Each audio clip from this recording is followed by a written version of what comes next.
Hi friends, வாங்க சிறப்பான அறுவடையை பார்க்கலாம். எல்லோரும் நல்லா இருக்கீங்களா? வாங்க வீடியோக்குள்ளே போகலாம். முதல்ல இது பொடலங்காய் கொடிங்க. அடுத்த பேட்சுங்க. இது இளங்கொடிங்க. இது இப்போ நம்ம கொடி அறுவடை ஆகிற போது நம்ம அடுத்து இது கொஞ்சம் நட்டு வச்சுக்கணும்னா பேட்ச் பை பேட்சாக நம்ம பறிக்கலாங்க. இது பழைய கொடிலேருந்து காய இருக்குதுங்க. இப்போ புது கொடியும் ஒரு 2 பேக் போட்டு விட்ருக்குறோங்க. அதுவும் கொடி ஏறுதுங்க. இப்போ இது பழைய கொடிங்க. இப்போ ஒரு பொடலங்காய் இருக்குது, ஒரு பீக்கங்காய் கட் பண்ணலாம்.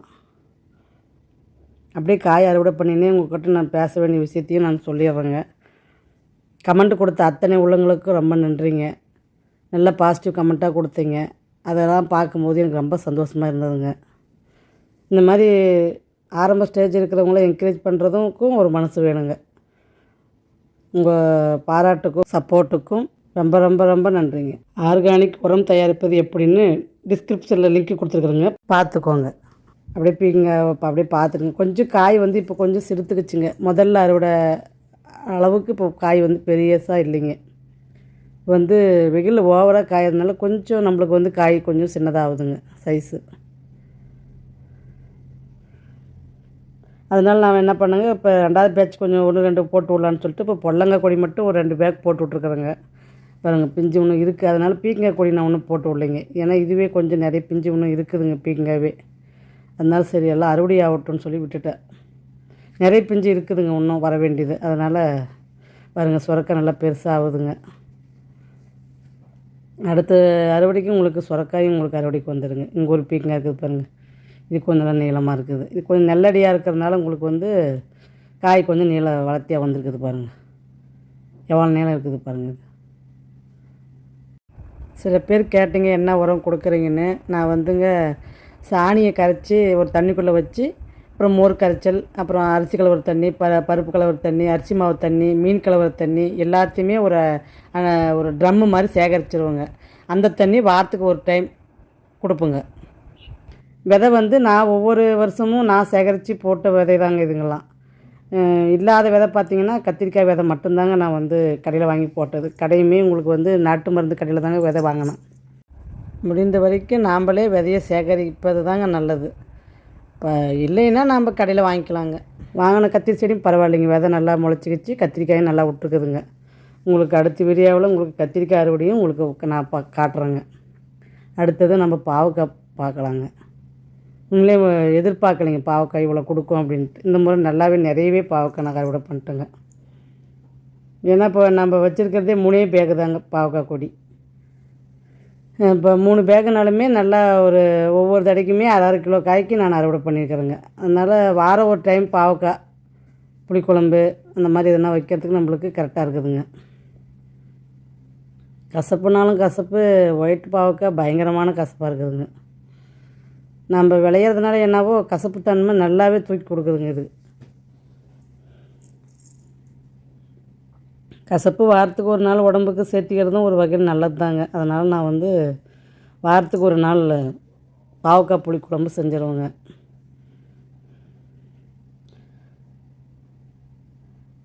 ஆட்டு எருவு நம்ம அந்த ஈரப்பதத்தை தக்க வைக்கிற அளவுக்கு தண்ணி விட்டால் போதுங்க. ஆட்டு எருவு கொடுத்துட்டு நம்ம அந்த பேக்கில் ஈரப்பதம் இருந்துகிட்டே இருக்கிற மாதிரி இருக்கணுங்க. அந்த மாதிரி செடி நீங்கள் வச்சுக்கினீங்கன்னா உங்களுக்கு செடி நல்லாவே க்ரோத் ஆகும். உங்களுக்கு என்ன நம்ம லிக்விட் கொடுக்குறோம் அது இதெல்லாம் உங்களுக்கு எதுவுமே தேவைப்படாதுங்க. அது ஒன்று மட்டும் நீங்கள் கரெக்டாக பார்த்து கரெக்டாக தண்ணி கொடுத்தீங்கன்னாவே உங்களுக்கு அந்த ஈரப்பதம் மட்டும் அந்த பேக்கில் இருந்துகிட்டே இருக்கணுங்க. காய விட்டுறக்கூடாதுங்க. காய விட்டு தண்ணி கொடுத்தீங்கன்னா உங்களுக்கு அந்த செழுப்பு அந்த செடி வராதுங்க.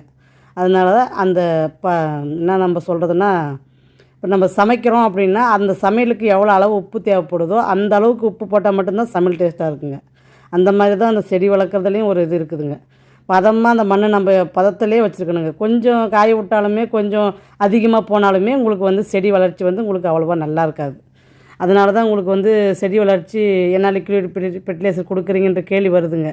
நீங்கள் இதை ஃபாலோ பண்ணிங்கனாவே உங்களுக்கு அழகாக செடியை வளர்த்திடலாங்க.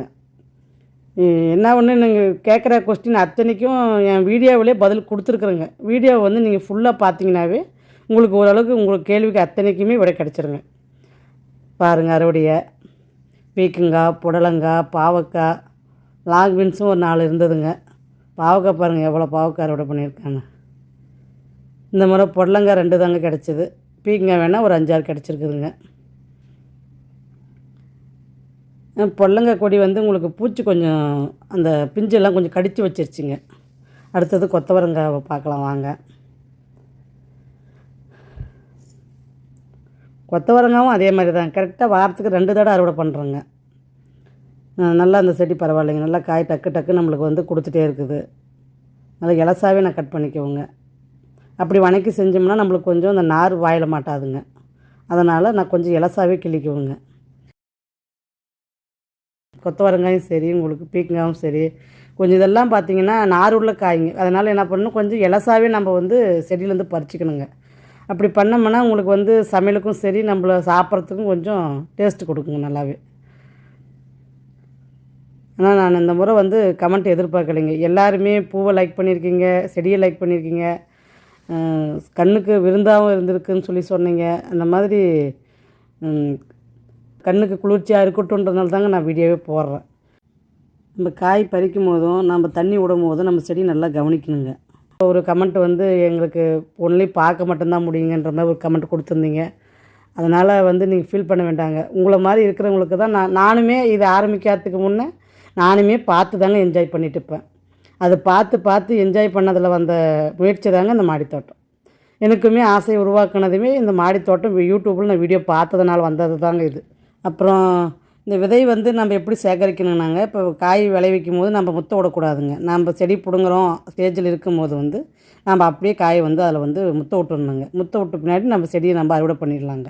அப்படி பண்ணும்போது உங்களுக்கு வந்து அடுத்தடுத்த காய்ங்க வந்து வர்றதில் தடை வராதுங்க. அதனால தான் நான் வந்து கடைசியாக காய் வந்து முத்த விட்டு விதைக்கு எடுப்புங்க.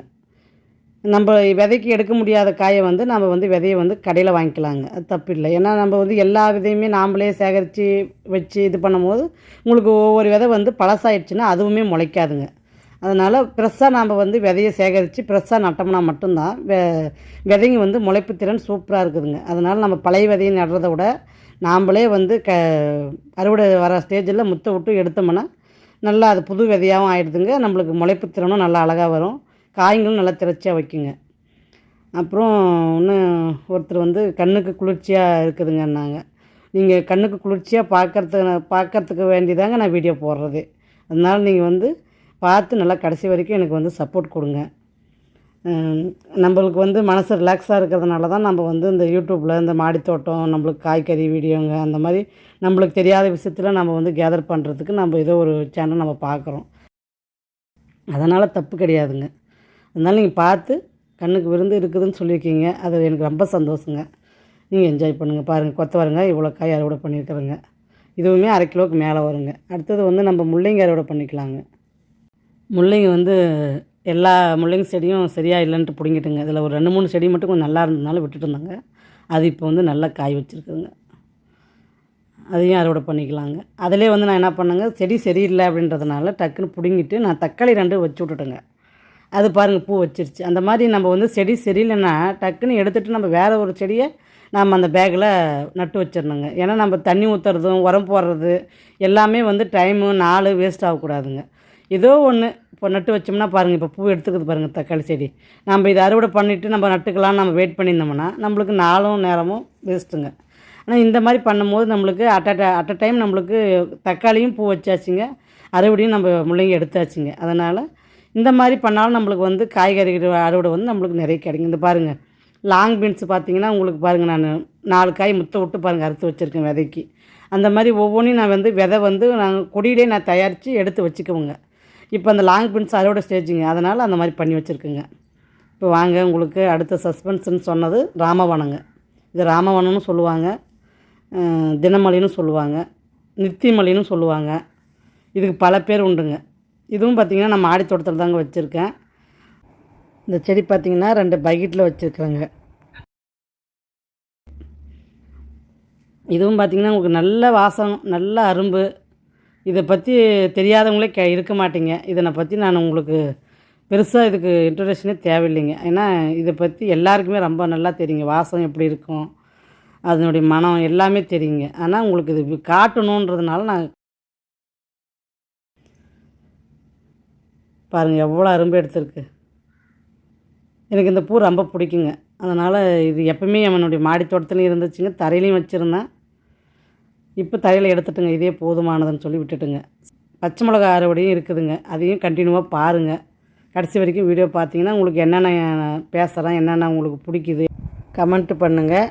என் வீடியோ பிடிச்சிருந்தா சப்ஸ்கிரைப் பண்ணுங்கள்.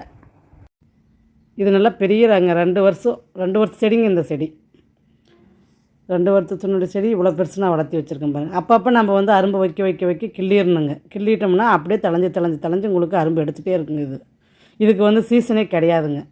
எனி டைம் இதில் இந்த செடியில் அரும்பு இருந்துகிட்டே இருக்குங்க. வாங்க அடுத்தது வந்து பச்சை மிளகா அறுவடையை பார்த்துக்கலாம். இப்போ நல்லா காய் வர ஆரம்பிச்சிருச்சுங்க பச்சை மிளகாவும். இது ரகமே பார்த்திங்கன்னா குட்டி ரகம் தாங்க. ஆனால் குட்டியாக இருந்தாலும் காரம் நல்லா உரைக்குங்க. இது சட்னிக்கெலாம் பார்த்திங்கன்னா உங்களுக்கு 1 மிளகா போட்டாவே போதுங்க, அந்தளவுக்கு காரம் நல்லா சுள்ளுன்னு உரைக்குங்க.